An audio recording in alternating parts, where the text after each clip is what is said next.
You can't do it 100% sometimes, but the main thing is the email address is coming from. That will be the key every time.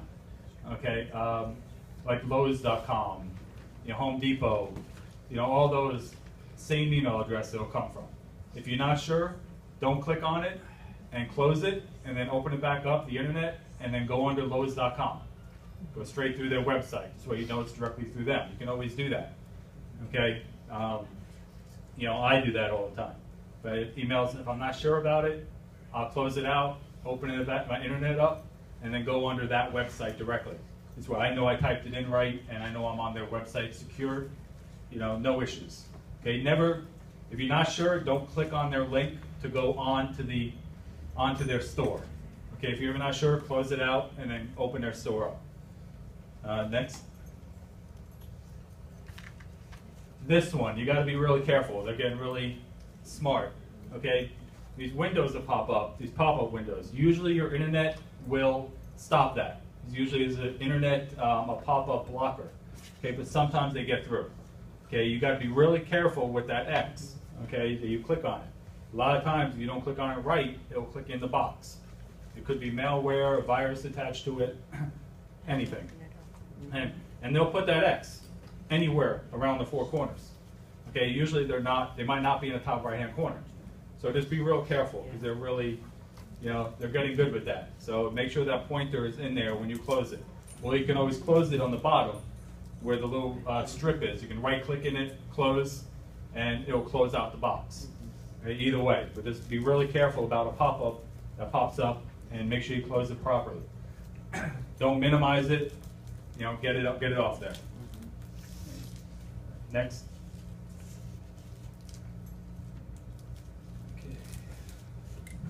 Okay. As I was talking about, the green. Okay, the green and the little lock. A lot of them will have that. I mean, it's a secure website. Okay, that little circle there. It will be unlocked, usually red, if it's not secure. Most companies will be a secure website. Like that bank. That bank's gonna have a secure website. But again, read it. If you go into it, it's great. You typed it in right, it's okay. But personally, I never click on a bank that sends me a link and to click on it. Okay, I go directly through their website. That's just what I do. Next. Financial transactions. Banking. Okay, a lot of people do their banking on their phone, on their iPads, okay, in public. They're at Starbucks, they do it. It's an open internet, and somebody right next to you could be reading what you're typing. Okay, I mean, I don't do it. Only when I'm home, I'll do my internet banking. I won't do it out in public. You just got to be really careful about doing that out, because there's a lot of programs, a lot of apps that'll copy your information onto their phone, onto their iPad, if you're within 10 feet of the person. And so, save all that for home if you can. I mean, personally, I don't need to do something. I'm out at Dunkin' Donuts. I don't need to update my bank then. I'll wait till I get home. I'll bring my coffee home with me. Next. Hey, keep your information to yourself. Friends, family. Okay, if you don't need to give it to your family, don't. I've been to a lot of calls where their children steal their information and go through their bank account, steal their identity. They tell me I didn't think they would do it. Okay, if you don't need to give it to them, if they don't share the account, don't give it to them. If they need money, go to the bank, take out the money, and give it to them, in their hand. I've been to a lot of calls like that. No way my son would do that. I show them a video where they're at the bank taking out your money. And they're like, oh no, and they cry, and it's bad. Next. Scams, it's a general term for everything. Just be careful about who you talk to, who you give information to, what websites you go on. I mean, a new scam is popping up every day. Like I told you, my email, I have hundreds of emails in there waiting for me to click on okay, for them to get my information, you know. But I look in my spam folder daily because you never know. One could go in there that you want. So I check it, but I don't click on them, but I do check them, okay? And I empty it because it gets up there to hundreds. And it takes a while to go through it. Next. Next. Next. Okay, email addresses, like I've talked about. If you don't know the email address, don't open it, okay? You can keep your email address up to date, your contacts, where you know it will go into your folder, your inbox. Okay, if you don't have it in your email addresses, it might go in the spam. So your family, friends that you get emails from, keep them in the contacts section. That's the only way the internet provider knows that it's not a spam sending it to you. It's a trusted email that you're getting. It could be from anywhere. It could be from, you know, Lowe's or your bank or something. You can put their email address in your contacts. This way you know it'll go into your internet, into your inbox, and not your spam folder. Okay, you're pre-telling them it's okay. You know it's okay, and you're giving them authorization to send it there. Next. Generic salutations. You know, dear customer, right here.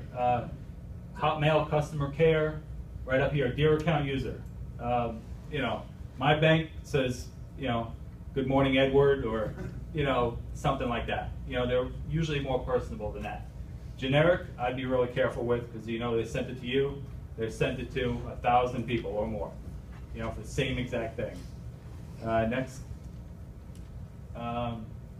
Alarmist messages, you know, usually that's going to be like threatening. If you don't, like a warning, you know, if you refuse to update your account, you know, your account will be closed or you're going to be fined, you know, you're not going to be looking at your money. Don't worry about that. You know, don't even, you know, don't think about that. That's spam.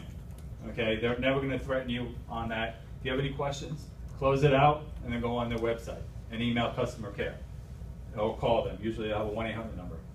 Next. Errors in their email. You know, spelling is a big one. A lot of times they'll spell something wrong. You know, that's usually, you know, a pretty big giveaway. Next. Requests for personal information. My bank tells me, you know, they'll have on their email, you know, we do not ask for personal information over the internet. You know, they're telling you that. You know, banks, anything will not ask you for that information. Password, date of birth, country or territory you're from. They're not going to ask you that. You know, your mother's maiden name. You know, your pet as a kid. You know, they're not going to ask you that on the internet. Okay. Anything like that, never give that information. I've done road patrol. I did road patrol for 14 years. I've been to a lot of these calls where they tell me, you know, I went on the internet and they asked me information. I gave it to them. Now I'm not sure if it was actually them. You know, and you know, you try to beat them from taking your identity. So it's kind of tough after you give them the information because it's out there.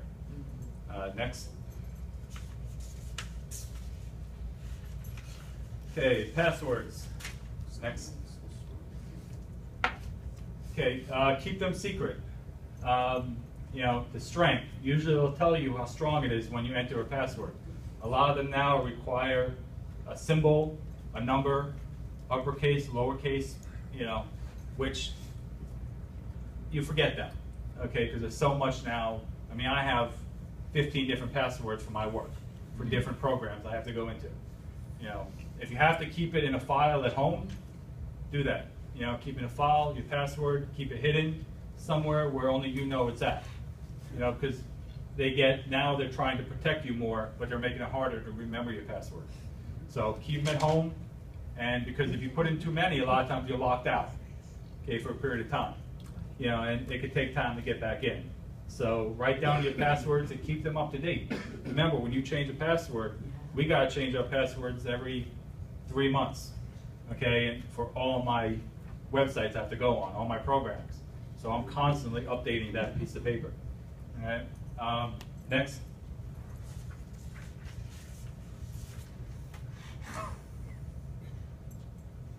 strength, best.